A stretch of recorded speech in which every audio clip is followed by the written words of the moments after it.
Bonjour à tous. Eh bien, prenons un instant aujourd'hui pour lire et méditer un passage du livre du ciel de Luisa Picaretta. Au nom du Père qui m'a créé, du Fils qui m'a sauvé et du Saint-Esprit qui me sanctifie. Amen. Jésus, nous nous immergeons en toi comme tous les jours dans ta divine volonté, dans cet acte unique et éternel d'amour, cet acte incessant, primordial, continuel. Nous nous immergeons en toi, nous nous identifions à toi, nous nous consumons en toi, nous fusionnons nos volontés dans la tienne, nous les fondons dans la tienne, nous perdons le néant que nous sommes en toi. Et vraiment, Seigneur, nous te remettons les commandes de nos existences, nous te les donnons pour que ce soit toi qui agisses en nous, en chacun de nous, jusqu'à nos derniers souffles.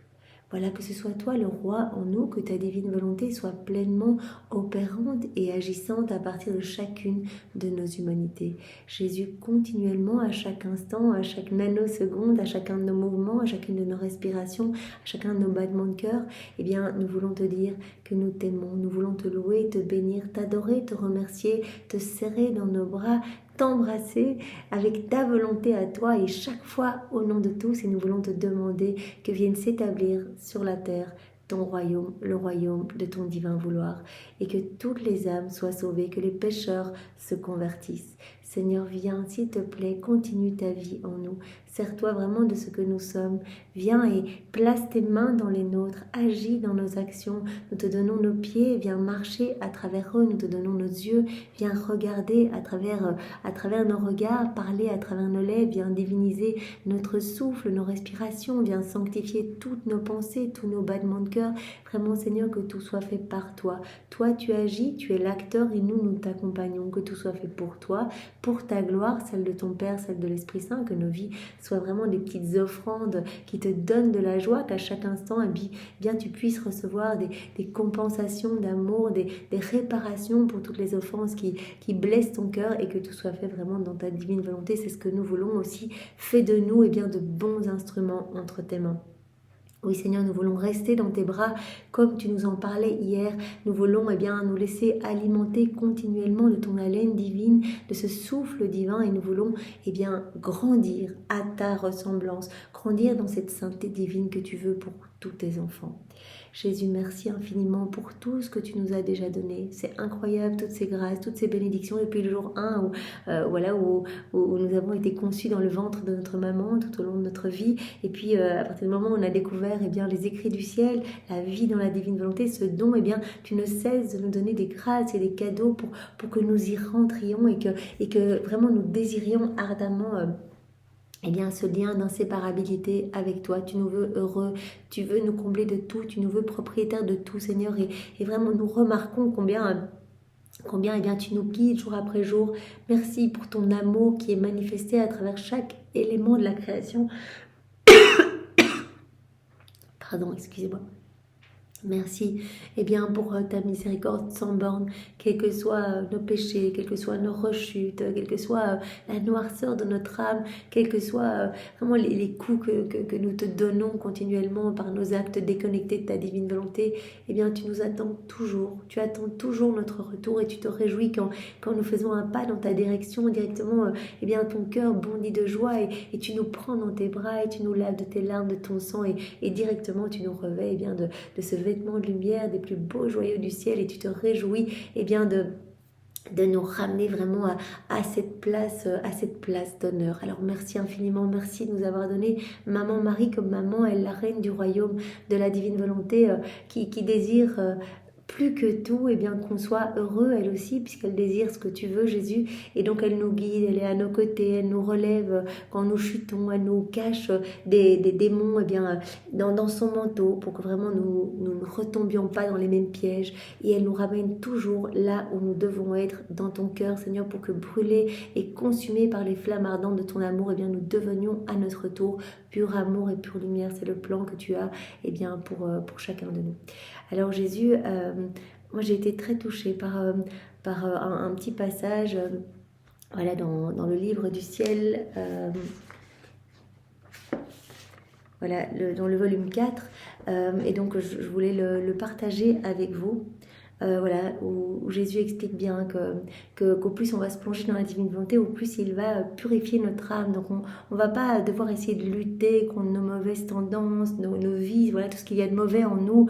On essaye peut-être depuis des années, jusqu'au moment où voilà, on a découvert maintenant ce trésor de la vie dans la divine volonté, on a peut-être essayé de lutter contre ces mauvais penchants, mais en vain. À chaque fois, eh bien, on rechutait dans les mêmes fautes, on allait confesser les mêmes péchés, etc. Et Jésus dit, en fait, si tu te concentres juste sur moi, que tu gardes tes yeux fixés sur moi et que en fait tu t'unis à moi continuellement, eh bien tout va se nettoyer de manière très facile. En fait, c'est moi qui vais opérer cette purification en toi. Donc c'est donc dans le volume 4 à la date du 23 décembre 1900. Voilà, tu as tout compris en un seul mot en me demandant ce qu'il y avait de plus grand, donc c'est Jésus qui parle, dans le ciel et sur la terre. Donc voilà, il dit, qu'est-ce que tu veux, Louisa? Je ne veux que toi, je souhaite être unie continuellement à toi, etc. Et Jésus dit, en fait, en souhaitant cette union avec moi, en fait, tu as tout. Et moi, c'est dans ce saint vouloir que je désire et que je veux grandement te conformer à moi. Je veux que tu sois comme une image de moi.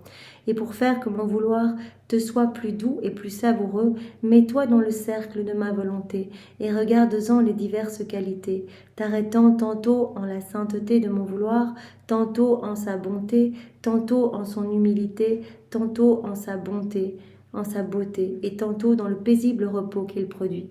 Donc immerge-toi dans ma volonté et vraiment, Jésus dit ça à Louisa, et en fait, remplis-toi de toute la beauté en fait qui se trouve dans cette grande mer de lumière, de tous les attributs divins, etc. En fait, reconnais la puissance de ma divine volonté, reconnais toute la beauté de ma divine volonté, reconnais eh bien, la douceur, reconnais l'immutabilité, reconnais ma divine volonté, reconnais-la et en faisant tes rondes, en t'unissant à moi eh bien, dans l'œuvre de la rédemption, en t'unissant à tout ce que je fais, tous mes actes, etc. En fait, c'est une reconnaissance. Et à chaque fois que tu reconnais, eh bien, tu reçois quelque chose. Et dans ces contemplations, donc reconnais, contemple ma divine volonté à l'œuvre, également dans l'œuvre de la création.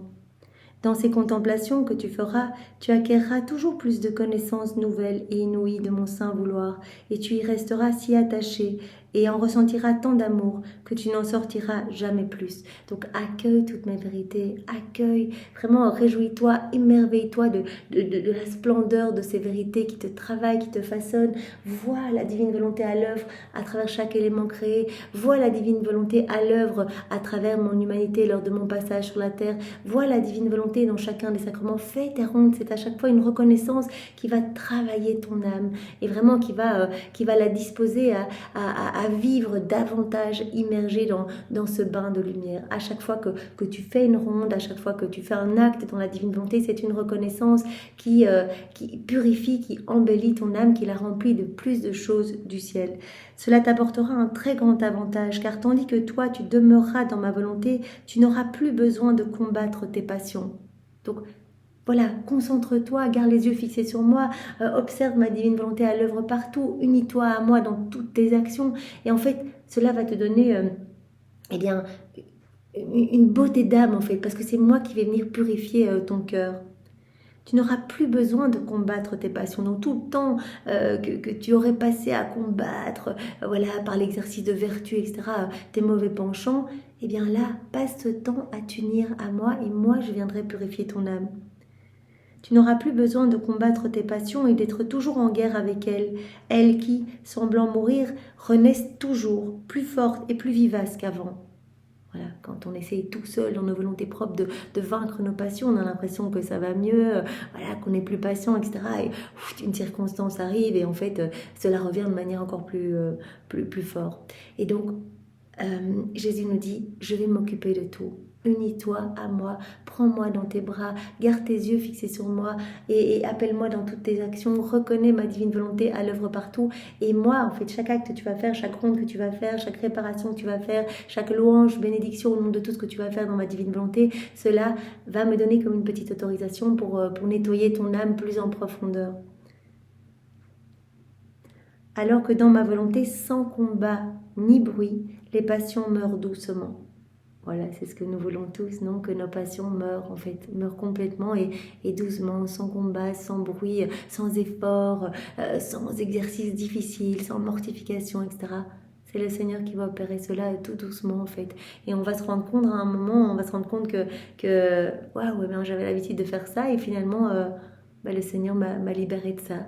Voilà, j'étais attirée par le fait de faire beaucoup de shopping, par exemple, ou quoi. Et finalement, eh bien, le Seigneur m'a donné ce saint détachement pour les choses du monde et je ne m'intéresse qu'à lui, je ne veux que lui, je ne veux que sa volonté. Voilà, tous ces exemples-là, eh bien, Jésus va vraiment nous purifier. En effet, devant sa sainteté, les passions, devant la sainteté de la divine volonté, les passions n'ont pas l'audace de se présenter et elles perdent la vie d'elles-mêmes. Devant toute cette lumière qui va rejaillir de notre âme, à chaque fois qu'on va faire un acte dans la divine volonté, il y aura un peu plus de lumière divine en nous, plus de splendeur. Et donc vraiment les passions, devant tant de lumière, eh bien en fait elles vont complètement s'éteindre. Et si l'âme sent les mouvements de ses passions, c'est signe qu'elle ne demeure pas continuellement dans les limites de mon vouloir. Voilà, nous, on en est probablement là. On essaye de vivre dans la divine volonté. Vraiment, on désire cela, on le demande tous les jours. Et Jésus nous l'a dit que l'intention était très importante, la constance, la fidélité, etc. Donc, il nous donne à chaque fois de nouvelles grâces, il transforme notre âme. Et parfois, on ressent vraiment nos passions reprendre le dessus. C'est un signe qu'on n'est pas tout le temps, qu'on n'est pas dans cet acte continu, qu'on n'est pas dans cette continuité de vie dans la divine volonté. Et on a des petites sorties dans nos volontés propres. Et on le ressent vraiment de manière assez forte, en fait. Voilà, quand on quitte la divine volonté, on va vraiment ressentir toute la puanteur de notre nature humaine, en fait. Voilà, donc si l'âme sent les mouvements de ses passions, c'est signe qu'elle ne demeure pas continuellement dans les limites de mon vouloir. Ce que nous ressentons, signe qu'on n'est pas tout le temps dans la divine volonté. Jésus nous appelle à être dans cet acte continu, d'être tout le temps, pour devenir pur amour et pure lumière, le plan qu'il a pour chacun de ses enfants. Et c'est un signe que l'âme fait des sorties, des escapades dans son propre vouloir.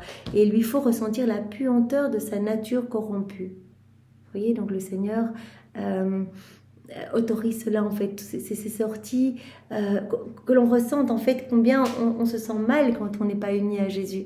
Peut-être qu'avant, on avait l'habitude de tel ou tel péché, de tel ou tel comportement, et cela nous dérangeait un petit peu, mais voilà, pas de manière excessive. Et au plus on se plonge dans la divine volonté, au plus on goûte à cette beauté céleste, à cette paix profonde, à cette intimité avec Jésus, au plus on va avoir horreur de nos péchés, en fait. Et donc quand on va quitter la divine volonté, on va ressentir vraiment comme un coup de fouet la puanteur de ces comportements, et on n'en voudra plus, donc on retombera vite dans les bras de Jésus. Et si donc tu restes établi dans ma volonté, tu te débarrasseras de tout, et ta seule occupation sera de m'aimer et d'être aimé de moi. Donc vous voyez, c'est finalement assez facile. Restons dans les bras de Jésus et en fait fixons juste notre attention sur lui. Voilà, unissons-nous à lui continuellement et tout va se nettoyer naturellement et il nous amènera à la plus haute sainteté, à la plus grande beauté, la plus grande pureté, etc. Donc la plénitude d'absolument tout. Et au bonheur, vraiment au bonheur, parce qu'il remplit à chaque fois notre âme de plus de béatitude, de plus de joie céleste, de plus de bonheur céleste, etc. Alors dans le tome 6 du livre du ciel, à la date du 20 avril 1905, Jésus va encore dans le même sens et je trouvais que c'était vraiment beau.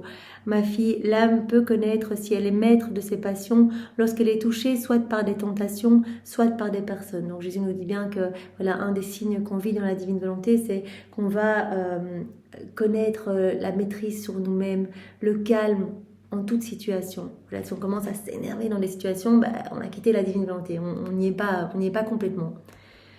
Voilà, l'âme peut reconnaître qu'elle est maître de ses passions qu'elle est touchée soit par des tentations, soit par des personnes, et que dans ces situations, elle n'en tient aucun compte. On nous critique, on nous calomnie, des situations difficiles, on reste dans le calme, la maîtrise sur nous-mêmes.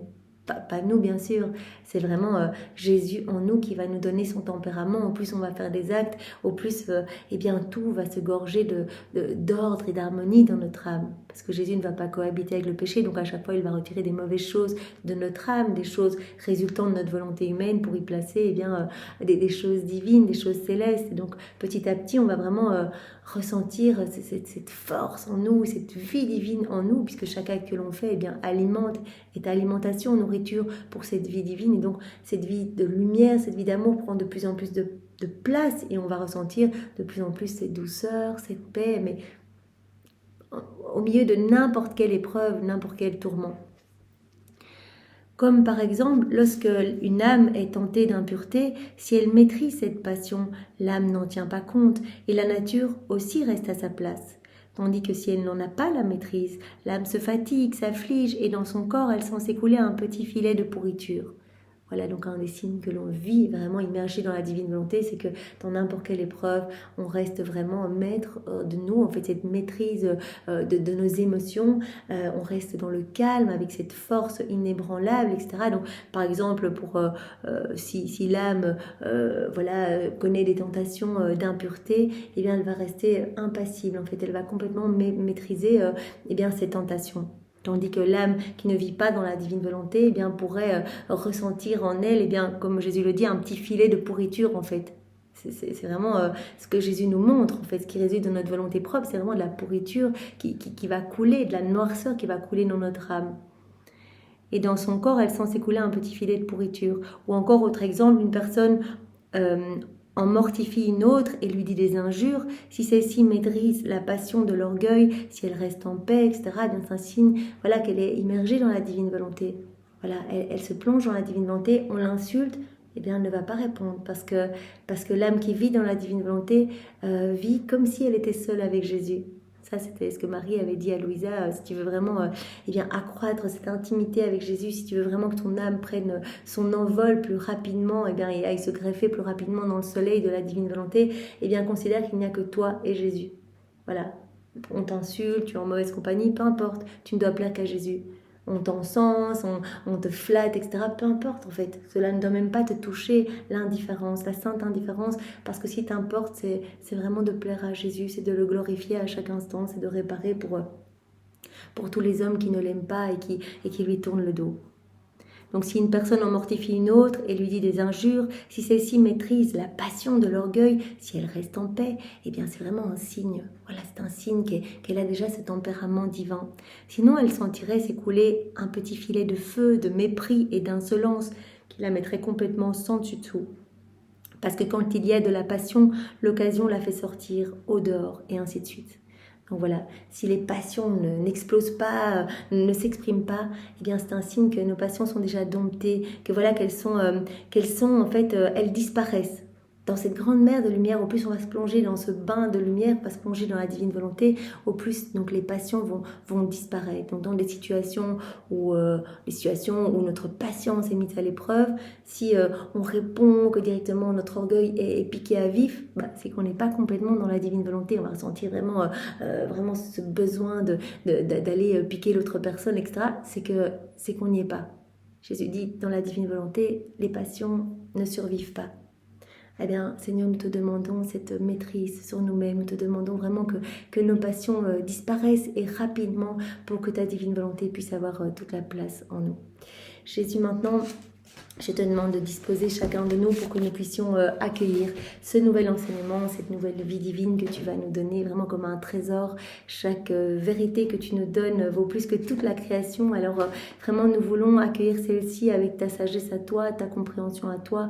Enveloppe-nous de ta lumière, donne-nous tout ce qu'il y a dans ton cœur, Seigneur, pour que nous ne passions pas à côté, que nous puissions vraiment digérer ces bouchées de lumière et être appelés à les mettre en pratique. Vraiment, comme tu nous as parlé dans ce petit passage que nous avons vu dans le volume 4, vraiment cette reconnaissance en fait de la beauté, de ces vérités, etc. Cela va nous pousser à la mise en pratique en fait. Voilà, parce qu'on ne peut pas désirer ce qu'on ne connaît pas, donc en plus on va se plonger dans les écrits du ciel, au plus en fait on va s'émerveiller de tant de beauté autour de nous, de tant d'amour, on va vouloir t'appeler dans toutes nos actions, etc. Donc Seigneur, que nous ne passions pas à côté de ce trésor aujourd'hui que tu nous donnes à chacun de nous. S'il te plaît, garde-moi unis à toi, que je ne dévie pas de ce que tu veux nous donner. Et je te demande, Jésus, de nous envelopper de ton Esprit Saint. Vraiment, viens Esprit Saint, viens par la puissante intercession du cœur immaculé de Marie, ton épouse bien-aimée. Viens Esprit Saint, viens, nous t'attendons, nous t'aimons, nous te louons, nous te bénissons. Viens Esprit Saint, nous avons besoin de toi. Viens Esprit de paix, viens Esprit d'amour, viens nous toucher maintenant, chacun de nous, dans nos maisons. Viens toucher nos familles, viens brûler nos cœurs. Esprit Saint, viens par la puissante intercession du cœur immaculé de Marie, ton épouse bien-aimée. Alors le passage que nous allons voir ensemble est celui du 21 décembre 1931, nous sommes dans le volume 30 et c'est notre sœur Louisa qui parle. Mon abandon dans le divin fiat continue. Son pouvoir s'impose sur moi et veut que je le reconnaisse comme vie de chacun de mes actes, afin de pouvoir étendre avec sa puissance de nouveaux cieux de beauté et d'amour, de pouvoir reconnaître son acte dans mon acte, de reconnaître qu'il ne sait comment faire de petites choses, mais seulement de grandes choses. Alors voilà, à nouveau, Louisa, elle pointe cette reconnaissance, Jésus l'inspire et donc elle se sent remplie de cette force divine, elle sent cette vie divine en elle. Voilà, Louisa, elle est à ce 4e niveau de vie dans la divine volonté, donc elle a fait beaucoup d'actes et à force d'actes, et bien vraiment cette vie de l'amour a grandi en elle, elle a alimenté la vie du divin vouloir en elle, elle sent vraiment elle sent en fait la divine volonté à l'œuvre en elle. Et elle sent aussi que le divin vouloir veut bien cette reconnaissance. Il veut que je le reconnaisse comme vie de chacun de mes actes. Il veut que je reconnaisse bien, son acte dans mon acte. Il veut que je reconnaisse qu'il est capable seulement de grandes choses et pas de petites choses. Grandes choses propres à émerveiller le ciel tout entier. Et afin de pouvoir rivaliser avec toutes ses œuvres. Par contre, si je ne le reconnais pas, donc vous voyez dans toute cette préparation, on a médité ensemble 2 petits passages du volume 4 et volume 6, eh bien Jésus montrait cette importance de reconnaître la divine volonté partout à l'œuvre, de lui laisser de la place. Quand on dit Jésus, je fais ça dans ta divine volonté, je reconnais ta divine volonté qui est en moi, je veux qu'elle ait son plein empire, je veux qu'elle agisse à travers mon humanité. Et il n'y a que dans cette reconnaissance que nos actes vont, dans cette union, notre volonté fusionnée en fait dans la divine volonté, que nos actes vont porter cette empreinte divine, ce sceau divin.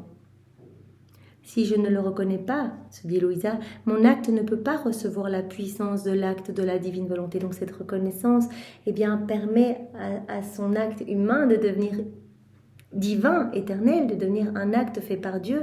En fait, un oui, c'est une reconnaissance. Un acte fait dans la divine volonté, c'est une reconnaissance. Une ronde, c'est une reconnaissance. Voilà, et donc, sans cette reconnaissance, il n'y a pas vraiment ce sceau divin sur mes actes, se dit Louisa. Voilà. Par contre, donc, si je ne le reconnais pas, mon acte ne peut recevoir la puissance de l'acte de la divine volonté. Il reste l'acte d'une créature sans sa puissance. Ô divine volonté, fais que je te reconnaisse toujours, afin de pouvoir mettre dans mon acte la potentialité glorieuse des œuvres de ton adorable volonté. Donc elle dit, mais aide-moi en fait, aide-moi à te reconnaître toujours plus, divine volonté. Et nous pouvons faire cette même prière en union avec Louisa. Aide-nous Jésus, viens désobstruer nos sens. Nous savons bien que nous sommes incapables de reconnaissance si nos sens sont chargés vraiment de ce qui résulte de notre volonté humaine. Alors on est le regard fixé sur nos nombrils et on va rechercher toujours plus de satisfaction personnelle dans les choses du monde. Alors désobstrue tout Seigneur, nous te donnons notre grand oui. Nous voulons vivre dans ta divine volonté. Nous voulons opérer et agir en union avec toi à chaque instant. Nous voulons que nos actes te glorifient, nous voulons que nos cœurs soient des petits lieux d'amour pour toi, des petits tabernacles vivants, comme tu nous l'as dit hier, des sanctuaires, des palais célestes où tu pourras te reposer, être consolé, t'abreuver, où tu pourras être nourri. Nous deviendrons des petites hosties vivantes pour toi. Les âmes qui vivent dans la divine volonté sont à chaque instant de la nourriture pour Jésus. Elles viennent le prendre dans les bras, elles viennent remettre ses cheveux, lui tenir compagnie. L'homme a été créé pour tenir compagnie à son Créateur. Donc l'âme vivante dans la divine volonté revient vraiment à cette place d'Adam dans son état d'innocence. Donc elle tient compagnie à son Créateur, elle rivalise d'amour avec son Créateur, comme nous l'avions vu il y a quelques jours, ce jeu d'amour de donner et recevoir. Donc la créature reçoit. Est-ce que son âme ne peut encore va déborder en action de louange, de bénédiction, d'amour pour la Trinité qui se voit touchée parfait, de recevoir un amour parfait, parce que dans la divine volonté, on n'offre rien de personnel, comme on l'a vu juste maintenant, le simple fait de faire un acte dans la divine volonté, une prière dans la divine volonté directement, cela prend ce cachet divin, et donc l'acte devient éternel, infini, porteur de cette immutabilité. Et donc on offre quelque chose de divin à Dieu, et Dieu redouble encore cet amour dans notre cœur, dans tous les cœurs, et donc nous rentrons dans cette douce réciprocité. Donc vraiment Louisa, elle demande que ses sens soient tout dégagés pour qu'elle puisse reconnaître partout la divine volonté à l'œuvre. Rappelons-nous dans ce livre bleu, Marie, reine du royaume de la divine volonté, Marie qui était toute petite, elle explique que voilà, elle a été consacrée au temple dès ses 3 ans, donc ses parents l'ont offerte au temple parce que sa maman Sainte Anne l'avait promis au moment où elle priait pour tomber enceinte. Elle avait dit, mais si je tombe enceinte, mon enfant sera tout offert. Et donc elle a offert Marie au temple comme vierge consacrée, donc quand Marie avait 3 ans. Et en fait, Marie a grandi pendant 12 ans au temple. Et elle disait, mais je faisais des petites tâches ingrates, je nettoyais par terre, etc. Mais en fait, je voyais la divine volonté partout. Tout, le son de la cloche, c'était la divine volonté qui m'appelait. Donc voilà, Seigneur, nous te demandons de pouvoir à notre petite échelle voir ta divine volonté partout, de pouvoir y penser à chaque instant, de pouvoir nous unir à toi à chaque instant, de la laisser complètement agir à travers tous nos mouvements, nos regards, nos pas. Je pensais cela lorsque mon bien-aimé Jésus fit une brève visite à ma pauvre âme et me dit « Ma fille, reconnaître ce que ma divine volonté peut faire dans l'acte de la créature forme l'acte divin en elle, et cet acte sert de base à ma divine volonté pour y mettre le commencement divin, et en le formant, elle le revêt de son immutabilité, de sorte que la créature sentira en son acte un commencement divin qui ne comporte pas de fin et une immutabilité qui jamais ne change. » Voilà, c'est ce que nous avons dit juste précédemment. Voilà, cette reconnaissance en fait permet à notre acte de recevoir ce sceau divin. Voilà, moi je fais un acte, je m'unis à Jésus, je fais ma vaisselle dans ta divine volonté, c'est une reconnaissance, je laisse la divine volonté se déployer en moi dans cet acte, et donc mon acte devient infini, éternel, et donc va porter cette immutabilité divine, va vraiment être complet. Rappelons-nous, tous les saints, les bienheureux viennent s'y déverser, la Vierge Marie, la Trinité, cet acte va être parfait, va apporter une adoration parfaite à la Trinité, un amour parfait, une gloire parfaite vraiment à notre Créateur. Elle aura en elle le son de la cloche de son acte continu qui poursuit sa course. C'est le signe qui montre si l'âme a reçu dans ses actes le divin commencement, la continuation. Un acte prolixe dit que Dieu vit dans ses actes. Il dit la confirmation du bien. Alors, Jésus nous appelle une fois de plus à cette continuité, donc de faire pas juste un acte dans la divine volonté, et puis voilà, on se replonge dans nos volontés propres, on oublie complètement de rappeler Jésus. Jésus, il faut vraiment cette continuité parce que c'est indispensable. Comme nous avons une vie divine en nous, on a reçu une vie divine, il faut l'alimenter. Comme toute vie, elle doit être alimentée, et elle n'est alimentée que par des actes faits dans la divine volonté, que par toutes ces petites reconnaissances, tous ces petits oui que l'on fait, tous ces petits fiat, Seigneur, je m'abandonne entre tes mains, où je vois ton amour partout à travers la création, je réponds, je tiens compagnie à la divine volonté dans les éléments créés, je réponds à ton amour en plaçant mes louanges, mes bénédictions partout, etc. Donc autant de reconnaissance, autant d'actes que l'on fait, et donc ces actes devenant divins et éternels.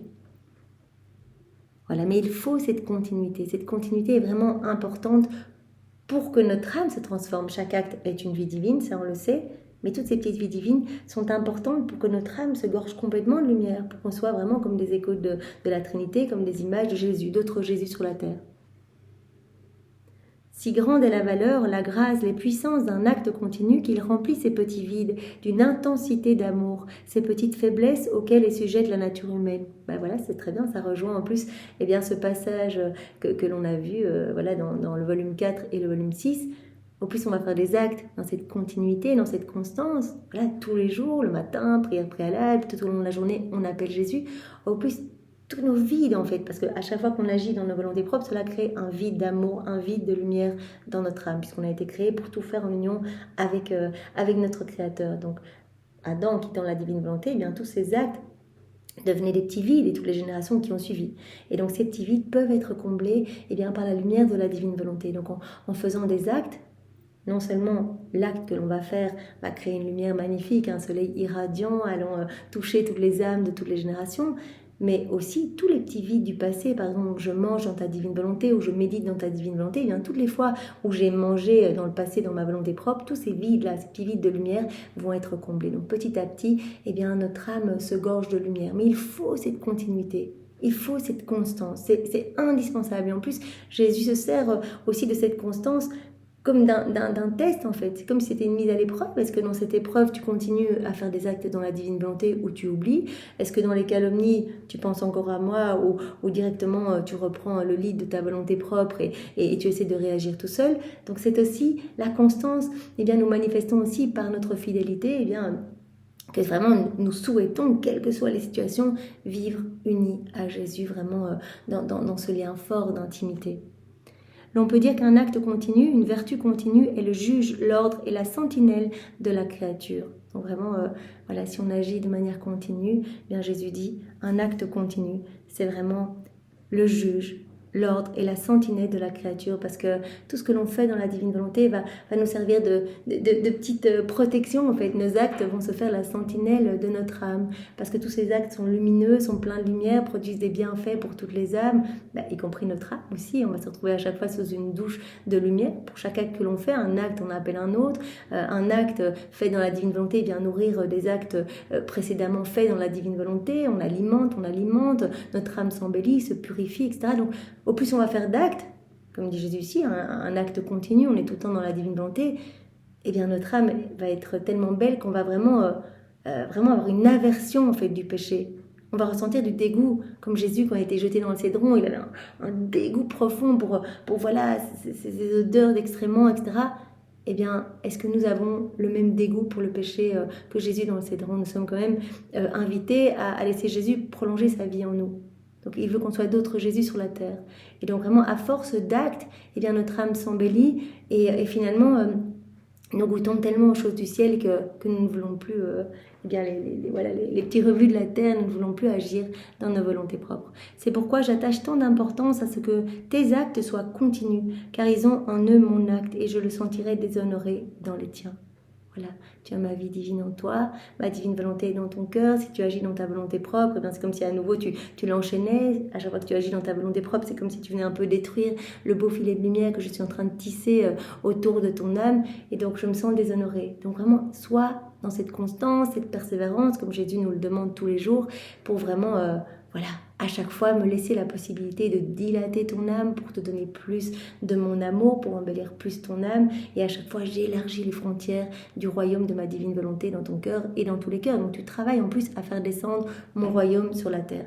Rappelons-nous, Jésus avait dit à chaque acte que l'on fait dans la divine volonté, c'est comme si on payait un petit acompte pour que nous puissions acquérir ce royaume. Chaque acte, en fait, est une petite manifestation. On dit, Jésus, regarde, je laisse ta divine volonté souveraine en moi. Voilà, je te donne une petite pièce. Et Jésus, c'est exactement le nombre d'actes pour chaque créature à accomplir dans la divine volonté pour qu'elle puisse accueillir, qu'elle reçoive la propriété complète de la divine volonté, enfin ce royaume si saint en fait.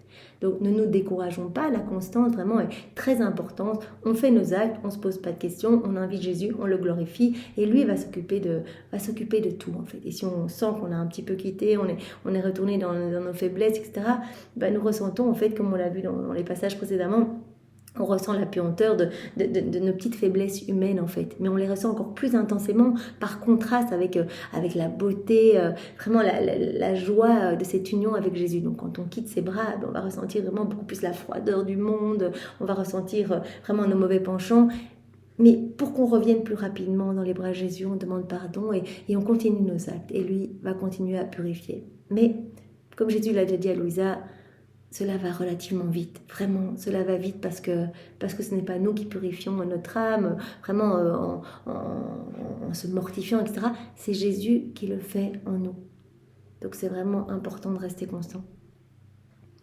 Vois-tu ma fille, si grand est mon épanchement d'amour que je veux que tout ce que j'ai fait pour la créature soit reconnu, et cela uniquement afin de donner. Donc Jésus, voilà, dans sa nature, c'est de donner. La nature de Dieu, c'est vraiment... voilà, de se déverser continuellement en amour dans toutes les âmes. Et donc, il attend cette reconnaissance, parce que la reconnaissance, en fait, c'est comme si on lui donnait l'autorisation de nous donner. Une reconnaissance en faisant nos rondes, en faisant nos actes, en parcourant toute l'œuvre de la rédemption, en parcourant les sacrements. Cette reconnaissance de l'amour de Dieu permet à Dieu de déverser dans notre âme des torrents de grâce et de bénédiction. Chaque acte que l'on fait donne cette autorisation à Dieu de travailler notre âme. Et vraiment, c'est le ciel qui s'ouvre pour que nous recevions tous les biens célestes, les bienfaits célestes, les béatitudes, etc. J'ai un désir ardent de donner, nous dit Jésus. Je veux former les dépositaires de ma vie, de mes œuvres, de mes souffrances, de mes larmes, de tout. C'est pour cela que vraiment j'apprécie quand les créatures reconnaissent en fait tout ce que j'ai fait par amour pour elles. C'est pour cela que méditer les 24 heures de la Passion, on est vraiment unis à Jésus, on s'identifie à lui, on répète toutes ses prières, toutes ses réparations, on fait tout notre, parce qu'à chaque fois qu'on s'unit à Jésus, c'est ça en fait, une reconnaissance, c'est chaque fois qu'on s'unit à Jésus, à chaque fois qu'on s'unit à sa divine volonté. À chaque fois, à chaque union, on reçoit quelque chose. Que ce soit, si on fait une ronde dans l'œuvre de la rédemption, on s'unit à Jésus, on s'unit à Maman Marie, on est avec Jésus au moment de son couronnement d'épines, on sait que Jésus, à ce moment-là, il nous le dit dans les 24 heures, est en train de réparer pour tous les péchés d'orgueil.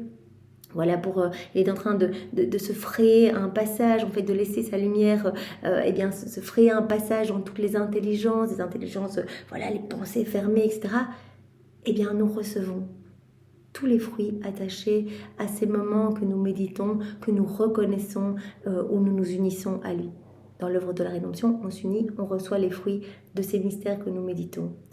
Dans l'œuvre de la création, on s'unit à la divine volonté, on place nos je t'aime partout, on la reconnaît à l'œuvre partout, on va recevoir tous les petits cadeaux cachés dans chaque élément créé. Nous savons que la divine volonté conserve les attributs divins partout. On reçoit, on s'unit vraiment à la divine volonté, par exemple dans le soleil. Oh Jésus, merci pour cette lumière, cette chaleur. Je place mes petits je t'aime sur chaque rayon, sur chacun d'eux. Je te demande que vienne s'établir le royaume de la divine volonté. Directement, on reçoit cette lumière divine, on reçoit cette chaleur divine. Merci Jésus, je place mes je t'aime dans le vent, on va recevoir cette fraîcheur ou cette force divine, etc. Voilà.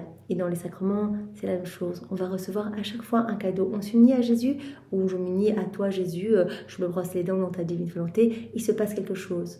Et on reçoit quelque chose pour notre âme et toutes les âmes autour de nous reçoivent également quelque chose. Je veux former les dépositaires de ma vie, de mes œuvres, de mes souffrances, de mes larmes, de tout. Donc Jésus nous invite à faire nos rondes et ici, il pointe du doigt, venez m'accompagner dans l'œuvre de la rédemption, unissez-vous à moi. Je veux que vous deveniez comme d'autres moi, que vous soyez les dépositaires de tout, parce que vous vous unissez à moi, vous recevez. Donc je veux que vous receviez mes souffrances, mes larmes. Venez vous servir, tout vous appartient. Dans la divine volonté, on peut reprendre tout ce que l'on veut. Il y a toutes les joies divines, les bonheurs du ciel, il y a les œuvres de la création, de la rédemption, de la sanctification, il y a la divinité de Jésus, son humanité, sa volonté, ses attributs divins, il y a tout. Donc on peut se servir, on peut placer dans notre cœur, dans tous les cœurs, on peut prendre le pardon de Jésus sur la croix, pardon qu'il a donné au bon larron et à ses ennemis, on le place dans notre cœur, dans le cœur de tous ceux qui n'arrivent pas à pardonner, etc. Servez-vous. Au plus vous allez en prendre, au plus je serai heureux. Je vous veux dépositaire de tout, je veux que tout vous appartienne. Mais je ne peux les donner s'ils ne sont pas reconnus. Donc vraiment, plongez-vous dans ma divine volonté et à chaque fois que vous y plongez, c'est une reconnaissance. Et donc, je peux vous donner. Dans chacun des actes, je vous donne. Ne pas les reconnaître m'empêche d'approcher pour déposer dans les créatures ce qu'avec tant d'amour je veux leur donner, et elles resteraient alors sans les effets et seraient comme des aveugles qui ne voient pas ce qui les entoure. Voilà, comme je fais mes petits actes dans la divine volonté, je me promène dans la divine volonté. Nous savons que Jésus, lors de son passage sur la terre, a refait chacune de nos vies. Toutes nos vies sont sanctifiées et magnifiques. Et tout est là, en fait. Tout ce que Jésus a fait est toujours en acte de se donner. Et tous ces actes sont suspendus. Je m'unis à Jésus, je viens décrocher ce moment qui est déjà parfait, qui est divin, éternel. Et vraiment, voilà, je le fais mien. Donc, cette union, cette reconnaissance à travers nos actes, nos rondes, nos méditations, etc., permet de recevoir toujours plus. La connaissance est au contraire pour l'âme la vision, qui fait naître le désir et l'amour. Et par conséquent, la gratitude envers moi. Et donc Jésus dit, et donc le tout passe par la connaissance. Vous n'allez pas faire des rondes, des actes, si vous ne vous plongez pas avant dans les écrits du ciel. Ce n'est que en vous immergeant quotidiennement que vous allez être séduit, parce que je vais vous séduire par tous ces mots qui sont les miens, et que vous allez avoir envie, que vous allez y penser. En plus, je vais créer vraiment cette petite soif dans votre cœur pour que vous y pensiez, en fait. Parce que si voilà, on lit un petit passage, et puis on dit ah oui, je vais essayer de faire des actes, et puis je ne relis plus jamais, je vais me laisser dépasser par mon quotidien et tout va redevenir comme avant.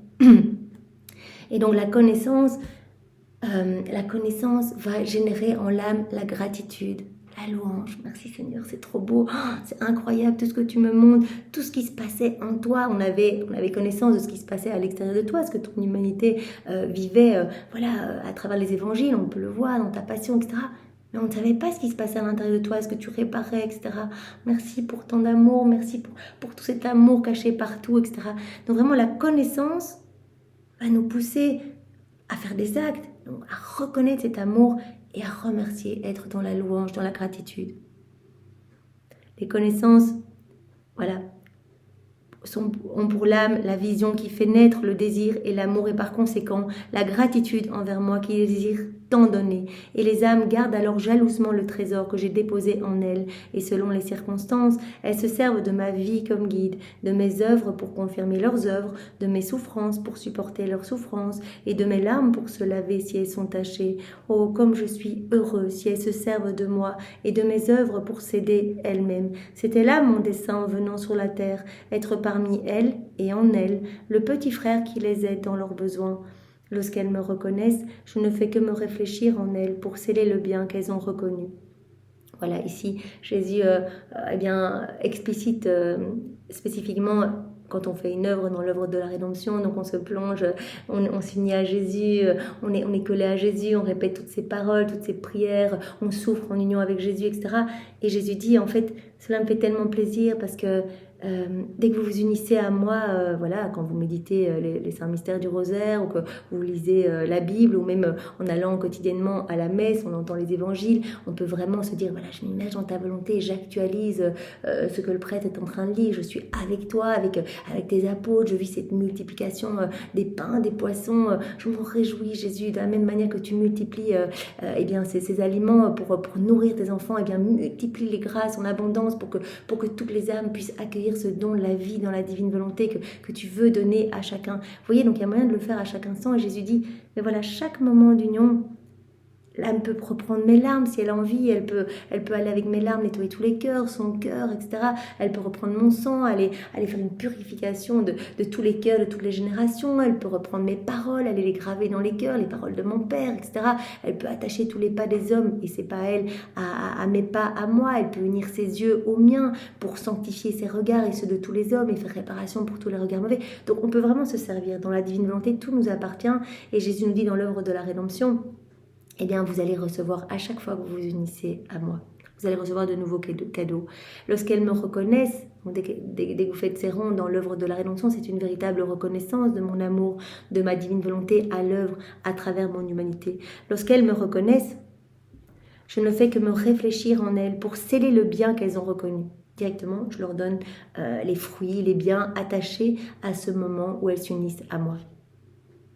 Un peu comme le soleil qui, en réfléchissant sa lumière sur les plantes et les fleurs, communique la substance des saveurs et des couleurs, non pas en apparence, mais en réalité. Voilà. C'est la même chose quand on lit les écrits du ciel. Jésus, il ne fait pas que nous parler, il nous donne en même temps. Il nous donne la semence de ce dont il nous parle. Il nous parle dans les premiers volumes de l'obéissance, de la pureté d'intention, etc. Il ne fait pas que nous en parler pour qu'on se dise « Oh, ça a l'air génial, mais je ne l'aurai jamais ». Il nous donne en même temps cette semence. Et vraiment, après, c'est au fil d'union avec Jésus, d'actes faits dans la divine volonté, que cela va être alimenté. Donc il nous donne à chaque fois. On s'unit, on reçoit toujours quelque chose.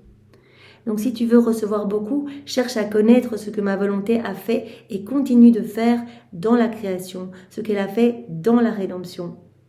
Donc continue tes rondes, en fait, reconnais-moi partout, fais tes actes en union avec moi, médite dans la divine volonté, répare au nom de tous, etc. Et là, tu vas recevoir beaucoup. Chaque union, on reçoit quelque chose, notre âme se transforme, se purifie, et donc on l'a bien vu dans ces passages médités vraiment avant de commencer, que les passions, nos mauvaises passions et tendances vont s'évanouir, ce qui est vraiment génial. Et je t'agrandirai sans rien te refuser de ce que je te fais savoir. J'agrandirai je te dilaterai ton âme, j'agrandirai les frontières de ton cœur pour toujours te donner plus. Parce que comme on le sait, Adam a reçu les clés sorties des mains de Dieu, c'est des vies divines, il a reçu la divine volonté, voilà, comme cadeau, et il a reçu cet acte croissant, connecté, lié à son libre arbitre, et donc il avait la possibilité, à chacun de ses pas, regards, etc., d'alimenter en fait son âme de nouvelle sainteté, de nouvelle beauté, etc. Donc il y a toujours cette possibilité pour l'homme de devenir plus beau, parce que Jésus va nous donner, à chaque fois qu'on s'unit à lui, de nouvelles choses, à chaque fois de nouvelles choses. À chaque fois, il prononce son fiat créateur sur notre âme, à chaque acte, vous imaginez?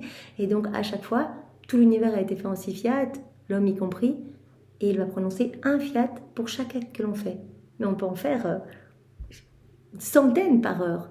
Je marche dans ta divine volonté, Seigneur, je monte l'escalier, de la même manière que je monte cet escalier, je veux vraiment prendre l'escalier d'or pour aller me jeter dans tes bras, je veux être immergée dans ta volonté, Seigneur, et je veux que tous les hommes prennent cet escalier, donc vraiment que ton royaume vienne s'établir. Seigneur, je respire dans ta divine volonté, viens divine volonté faire circuler mon sang, viens faire battre mon cœur, viens regarder à travers mes yeux, viens divine volonté, je conduis dans ta divine volonté, Seigneur, et bien de la même manière, conduisons toutes les âmes à toi, Seigneur, ramenons-les à ton cœur. Je freine, Seigneur, vraiment par l'action de la purification, Seigneur, que les âmes soient freinées dans leurs mauvaises tendances, qu'elles puissent tous te découvrir, qu'elles puissent toutes t'aimer, qu'elles puissent toutes revenir à toi, vraiment que ton royaume vienne s'établir. Voilà, c'est infini. On peut faire des actes tout le temps. Donc chaque acte, une nouvelle création dans notre âme, nouvelle beauté, nouvelle pureté, etc. en nous. Je t'agrandirai sans rien te refuser de ce que je te fais savoir. Sache au contraire que si je n'arrête pas de me comporter envers toi comme un maître et de te faire connaître tant de choses qui me concernent, c'est parce que je veux continuer à te donner ce que je te fais connaître.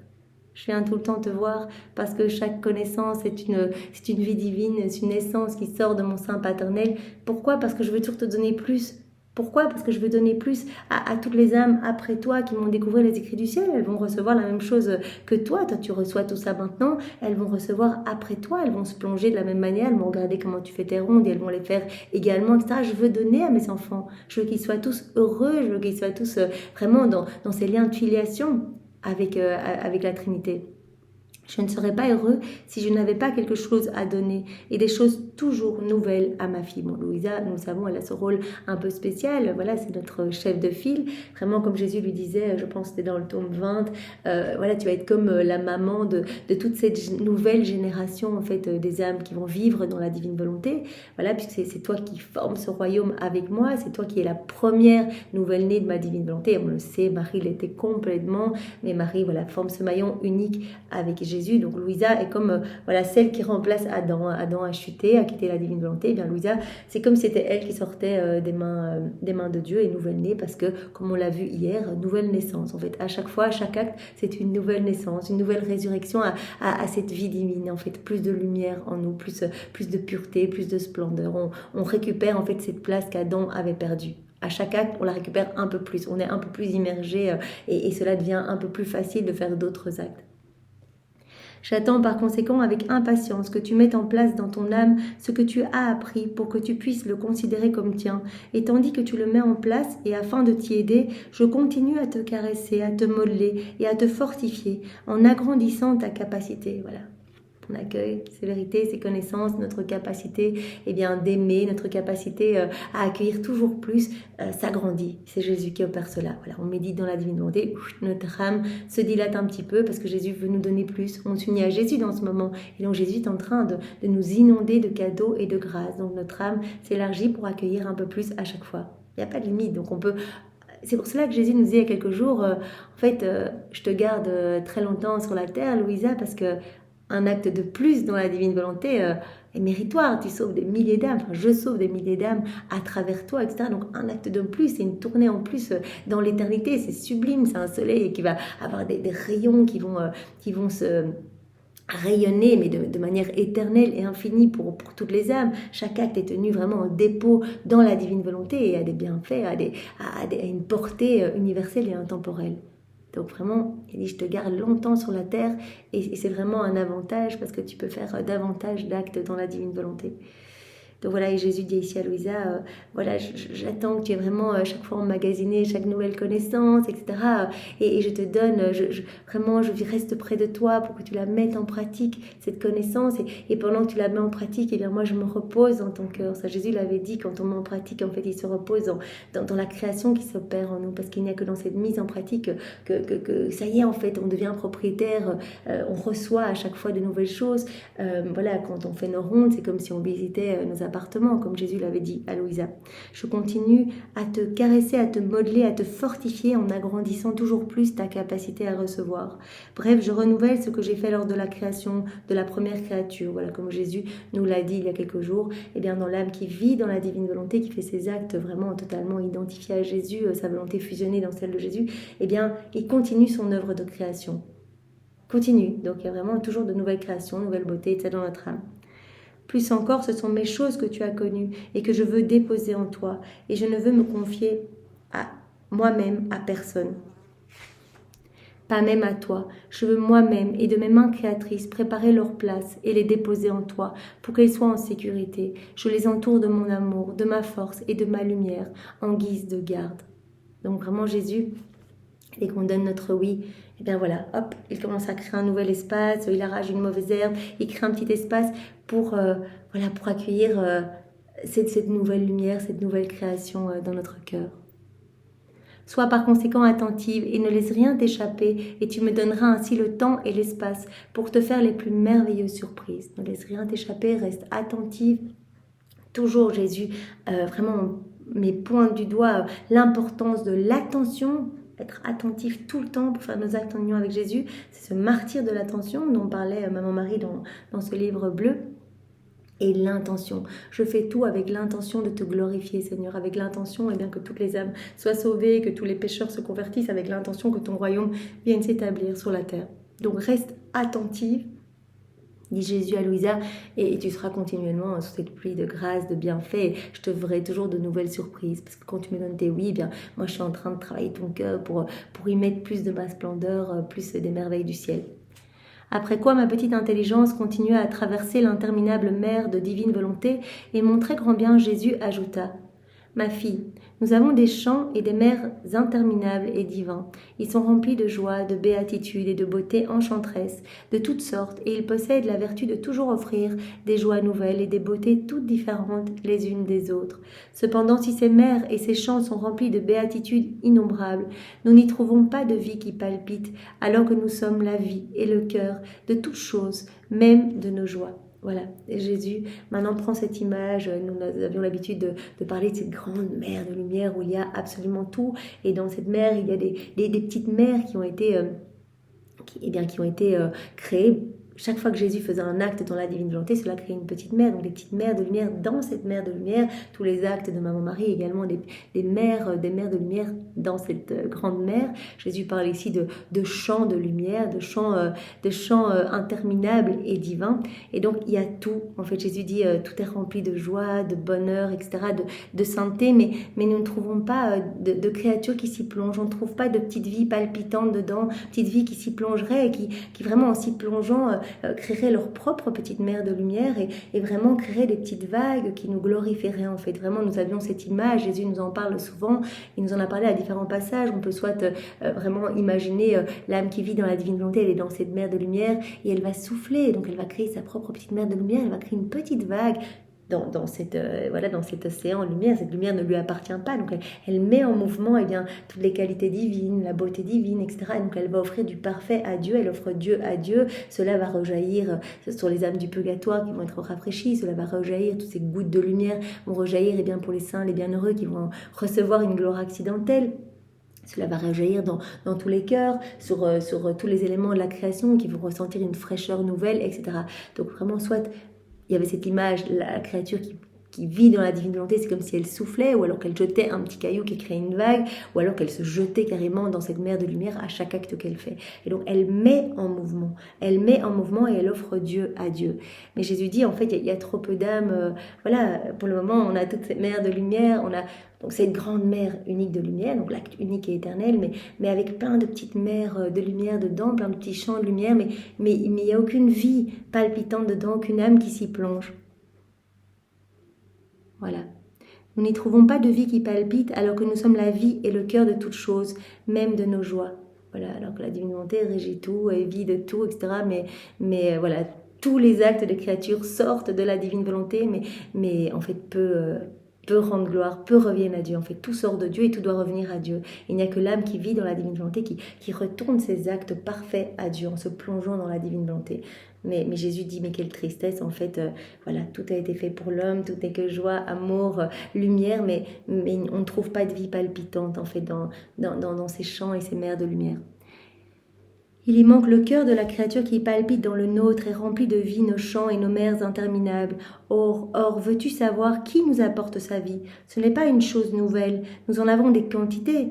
C'est celle qui vient vivre dans notre volonté, car en débordant hors de nous, notre volonté forme pour nous nos mers et nos champs divins remplis de tous les bonheurs possibles et imaginables.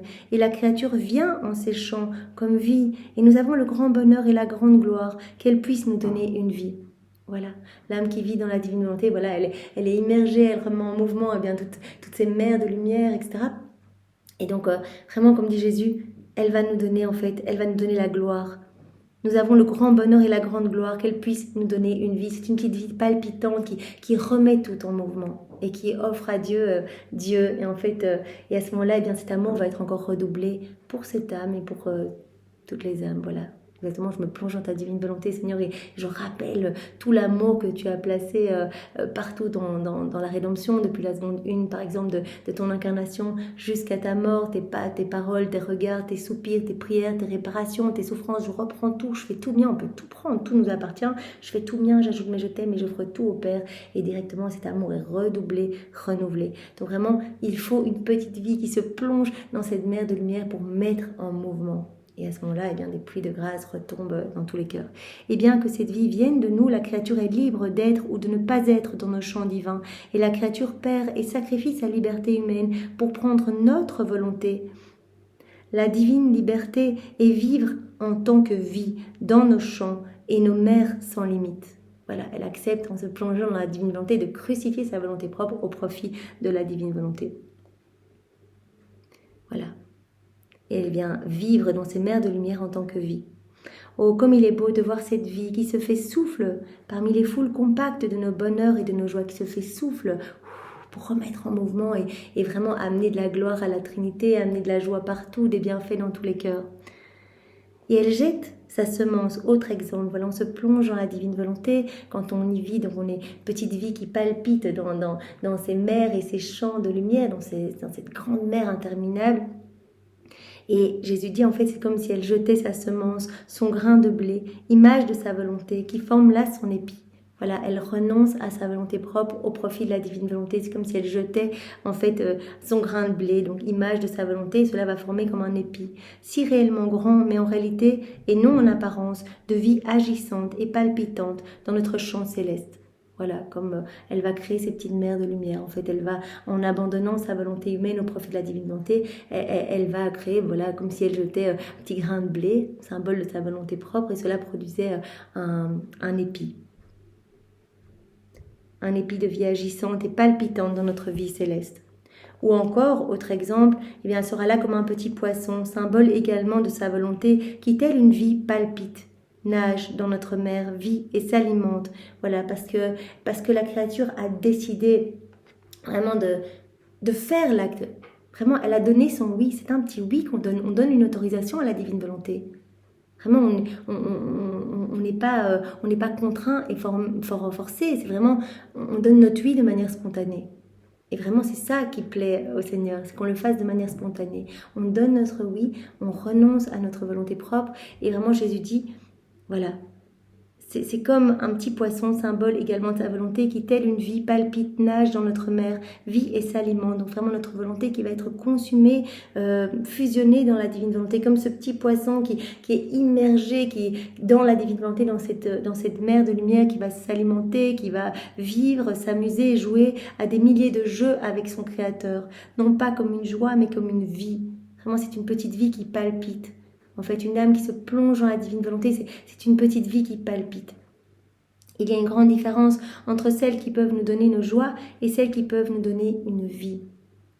C'est pourquoi nous pouvons dire que nos champs sont déserts et nos mers sans poissons, lorsqu'il y manque la vie des créatures pour les remplir et nous permettre de donner et de recevoir vie pour vie.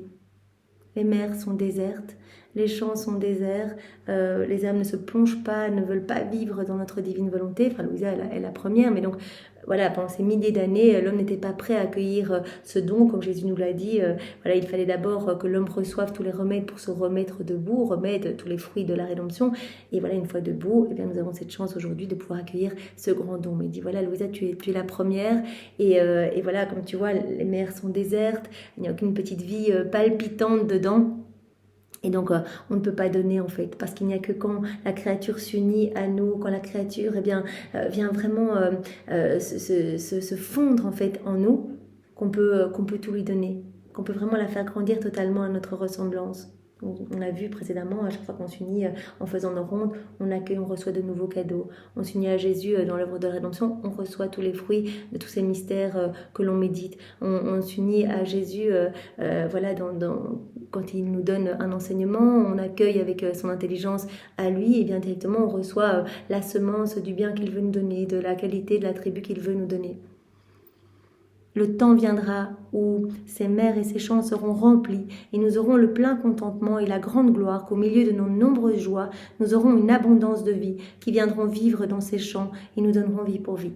Voilà, Jésus nous parle à nouveau voilà, de manière imagée bien, de ce triomphe du cœur immaculé de Marie, de ce triomphe du royaume de la divine volonté. Cela arrivera, c'est quelque chose d'autorité divine, c'est le plan de Dieu de toute éternité, donc cela arrivera quand nous pouvons participer à accélérer la venue de ce royaume en faisant nos actes en union avec Jésus. On le sait, chaque acte que l'on fait voilà, permet de faire descendre plus rapidement ce royaume. Mais Jésus dit, ne t'inquiète pas, pour le moment les mers sont vides, il n'y a pas de vie palpitante voilà, dans ces mers de lumière, formées par cette unique mer de lumière, voilà, toutes ces petites mers de lumière, ces petits champs de lumière qui sont dedans. Mais il y aura un moment où vraiment tout sera rempli de vie divine. Voilà. Le temps viendra où ils seront remplis et nous aurons le plein contentement et la grande gloire qu'au milieu de nos nombreuses joies, nous aurons une abondance de vie qui viendront vivre dans ces champs et nous donneront vie pour vie. Voilà, ces âmes recevront et nous donneront continuellement et seront dans ce doux flux et reflux d'amour, dans cette harmonie entre le ciel et la terre. Or, tu dois savoir que ces champs et ces mers sont à la disposition de celles qui vivent sur terre et qui veulent avoir pour vie notre divine volonté et non de celles qui vivent au ciel, car ces âmes ne peuvent ajouter un iota à ce qu'elles ont fait. Elles vivent une vie de bonheur et de joie dans nos champs divins et non une vie agissante. Alors Jésus ici voilà, nous parle de cet acte croissant, mais c'est seulement quand on vit sur la terre. Voilà, on peut acquérir acte par acte de nouveaux mérites, de nouvelles âmes sauvées. On s'unit à Jésus, de nouveaux soleils se créent. Voilà, des âmes du passé se sanctifient, se convertissent. D'autres autour de nous découvrent les écrits du ciel. D'autres tournent à Jésus, d'autres tournent à la messe, etc. Par un simple acte que l'on fait en union avec Jésus. Jésus dit, bien sûr, toutes les âmes dans le ciel, les bienheureux, les saints, etc., sont évidemment dans la divine volonté, vivent dans la divine volonté. C'est pour cela qu'il nous dit qu'on vit la vie des bienheureux ici-bas. Mais dans le ciel, elles ne peuvent plus accumuler des mérites. C'est comme si au moment de la mort, voilà, y a un statu quo, c'est terminé. On ne peut plus accumuler de mérites dans le ciel. Donc, elles vont jouir, voilà, vraiment de la gloire de la Trinité. Elles vont jouir de béatitude, etc. Mais elles ne peuvent plus accumuler de nouvelles choses. Tandis qu'ici, sur la terre, chaque acte que l'on fait, c'est comme une nouvelle conquête. On reçoit de nouveaux biens, de nouveaux cadeaux, on grandit en sainteté, on grandit en beauté, etc. Tandis que dans le ciel, les âmes ne peuvent pas ajouter un iota de ce qu'elles ont fait. Elles vivent une vie de bonheur, oui, et de joie dans nos champs divins, mais non pas une vie agissante. Elles ne peuvent plus faire des actes pour accomplir plus, recevoir plus, agrandir encore les frontières du royaume dans leur âme, mettre plus de lumière dans leur âme, etc. On peut dire de ces âmes que ce qu'elles ont fait est fait. Mais nous, par contre, sur la terre, nous pouvons offrir une gloire accidentelle aux saints, aux bienheureux. Voilà, comme Jésus nous en a parlé il y a quelques jours, on peut réactualiser aussi dans cette mer de lumière. Il y a aussi toutes les petites mers des saints. Voilà, tout ce qu'ils ont fait, tous les actes bons et saints s'y trouvent. Donc, on peut réactualiser, voilà, par exemple, le martyre des saints que nous aimons. On réactualise ces actes saints. Et voilà, on les réoffre à la Trinité pour un surcroît de gloire pour la Trinité et pour les saints qui ont accompli ces actes. Et on peut aussi refaire la vie de tous ces saints dans la divine volonté pour donner à la Trinité la gloire que toutes ces vies auraient dû donner si ces vies avaient été vécues dans la divine volonté. Donc on peut procurer une gloire accidentelle aux saints et aux bienheureux. On peut dire de ces âmes que ce qu'elles ont fait est fait. Au contraire, c'est après des vies d'action et de conquête sur terre que nous soupirons. Donc Jésus dit, nous, ce qu'on veut, c'est vraiment des vies d'action sur la terre, de nouveaux actes, etc. Celles qui sur terre entrent dans nos champs pour y travailler et conquérir à la manière divine. Conquête de manière divine quand on fait les actes dans la divine volonté. Plus encore, lorsque l'homme a péché, il est sorti de notre volonté et les portes de nos champs lui ont été fermées avec justice. Voilà, Adam vivait dans ces jours de lumière, etc. Dans cette grande mer de lumière, il avait tout, il était heureux, il était debout, dans ses liens de paternité, il a quitté la divine volonté. Et en fait, voilà, c'est sa volonté humaine qui s'est retirée de cette mer de la divine volonté, de cet acte unique et éternel d'amour. Donc les portes ont été fermées. Les portes de nos champs lui ont été fermées avec justice. Nous voulons maintenant, après tant de siècles, ouvrir ces portes à celle qui veut entrer. Voilà les portes de ces mers de lumière, de ces champs de lumière repris voilà, dans cet acte unique et éternel, eh bien, maintenant vont se réouvrir. Donc voilà, aujourd'hui, c'est vraiment le moment où nous accueillons à nouveau ce cadeau. Nous, on est vraiment les ouvriers de la dernière heure. On n'a rien fait de spécial, mais on a cette chance, on a ces écrits entre nos mains et on peut vraiment se laisser travailler et de manière très facile, donner nos vies. Et en fait, petit à petit, on a bien vu, Jésus dit, eh bien, il y a des anges qui vous prennent par la main pour vous conduire vraiment plus profondément dans ces mers de lumière et vraiment vous y garder en fait. Nous voulons maintenant, après tant de siècles, ouvrir ces portes à celle qui veut entrer, sans la forcer, mais librement, afin de peupler nos champs divins et de donner une forme nouvelle, un mode de vie tout nouveau à la créature, et de pouvoir recevoir d'elle non plus des œuvres, mais en chacun de ses actes, une vie formée de notre vie même. Chacun de ces actes eh bien, deviendra une vie divine, comme on l'a vu au début. Voilà, chaque acte est une reconnaissance de la divine volonté. Et donc, il y a vraiment ce sceau divin qui s'imprime sur notre acte, donc qui devient éternel, infini, avec cette immutabilité, etc. C'est la raison pour laquelle je te parle tant de ma volonté avec la force de ma parole créatrice. Je les disposerai, je leur donnerai le désir, je changerai leur volonté humaine. Et sachant que je veux ouvrir les portes, elles frapperont et je leur ouvrirai immédiatement afin de me satisfaire moi-même et d'avoir mon peuple heureux à qui je me donnerai moi-même.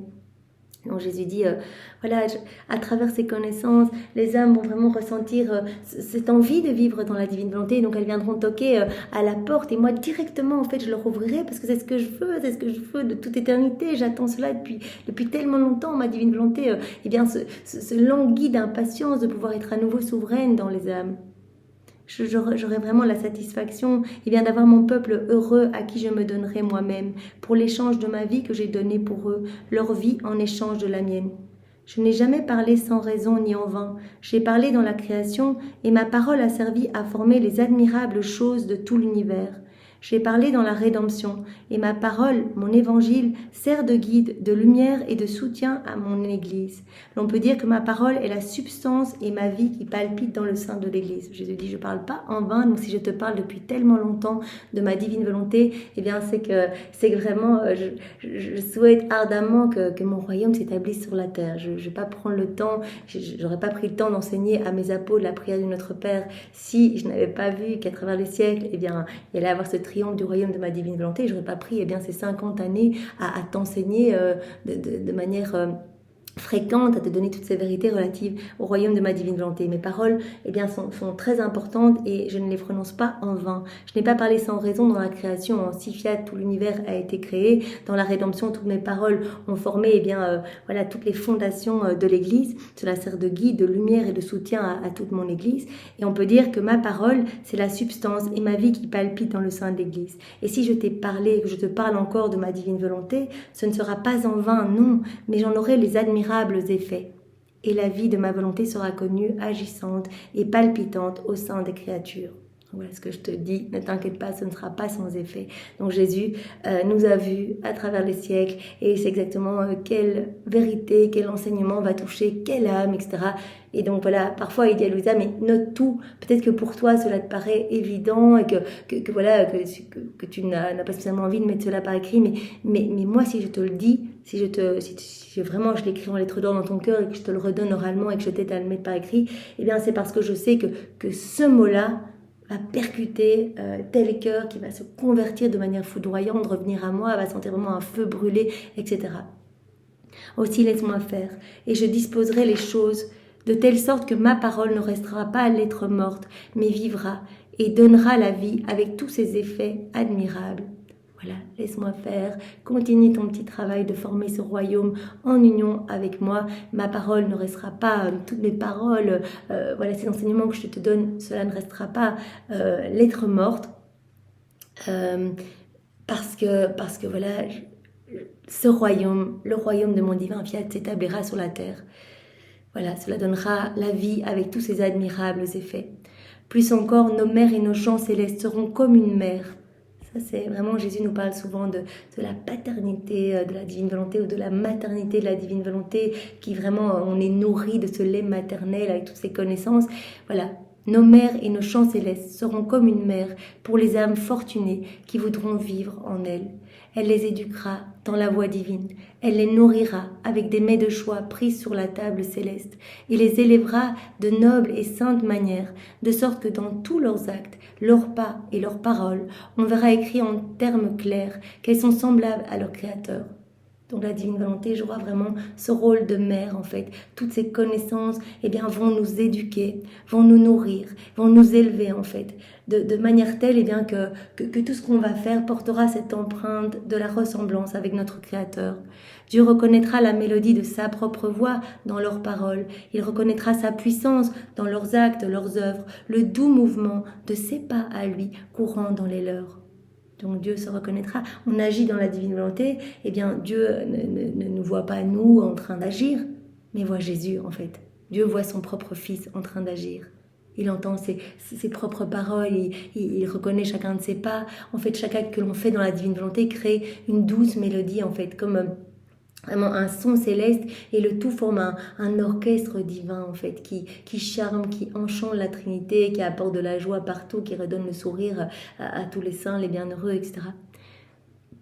Et ravi, il pourra dire: qui est celle qui me ressemble, qui sait imiter ma voix douce, harmonieuse et forte, capable de remuer et le ciel et la terre? Qui est-elle? Qui est-elle? L'âme qui vit dans la divine volonté, rentre en compétition avec son Créateur et vraiment elle séduit en fait. Elle séduit complètement son Créateur. Comme Marie, elle pouvait demander n'importe quoi, rien ne pouvait lui être refusé parce que quand elle parlait, c'était des paroles divines qui sortaient de sa bouche. Nous, si on se plonge dans la divine volonté de manière continue, en fait, on se présentera, quand on ira communier, ce sera Jésus qui se communie. Je communie dans la divine volonté, c'est Jésus qui vient lui-même se communier. Et donc on va réparer par cette communion parfaite, on va réparer pour toutes les communions sacrilèges, les communions mal disposées, etc. Donc à chaque fois, nos actes vont être porteurs vraiment de cette lumière divine. Qui est-elle ? Qui est cette créature capable de remuer et le ciel et la terre? Qui est-elle? Qui est-elle?